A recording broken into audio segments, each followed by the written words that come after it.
Bonjour à tous, nous nous retrouvons aujourd'hui avec une question d'Isabelle, 30 ans, qui nous demande « Qu'est-ce que la chasteté? Qu'est-ce qu'un lien chaste à autrui ?» Grande question pour laquelle il ne faudrait pas 3 minutes, mais probablement toute une vie pour répondre.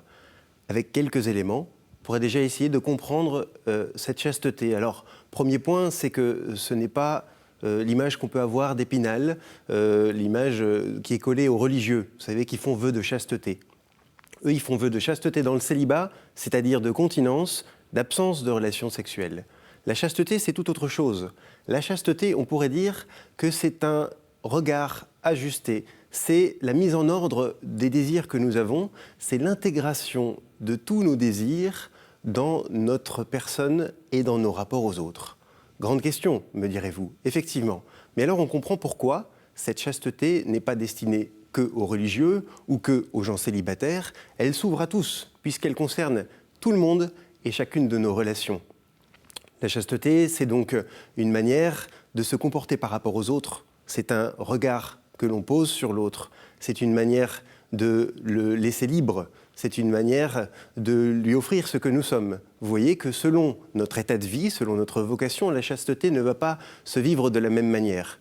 On va parler d'un rapport chaste de parents envers leurs enfants, s'ils acceptent de ne pas les posséder, s'ils ne les considèrent pas comme des biens, mais pour chacun d'entre eux, tels qu'ils sont, tels que sont chacun de leurs enfants.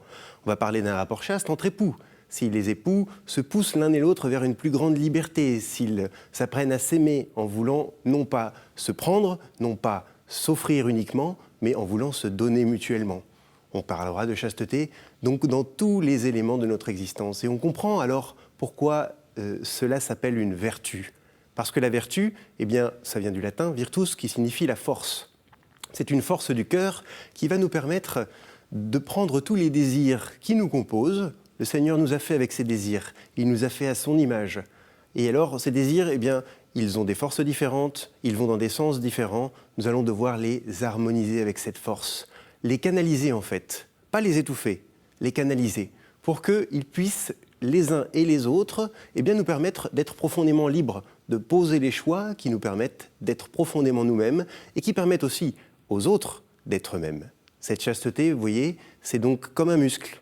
Au départ, un muscle, quand on ne l'utilise pas beaucoup, eh bien, il n'y a pas beaucoup de force, et puis il est très vite avec des courbatures. Et puis petit à petit, eh bien, il devient de plus en plus fort. Eh bien, cette vertu de chasteté, alors, on peut demander la grâce au Seigneur de l'exercer, de la travailler pour que, petit à petit, sur un chemin évidemment difficile, semé d'embûches, eh bien, le Seigneur nous accompagne et nous aide à intégrer de plus en plus tous les désirs qui nous composent, qui sont bons, pour qu'ils deviennent un chemin de bonheur et un chemin qui nous permette d'avancer vers lui, avec les autres, avec Dieu et aussi avec nous-mêmes.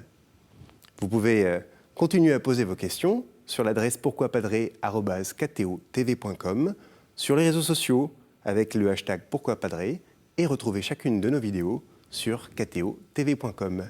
Au revoir.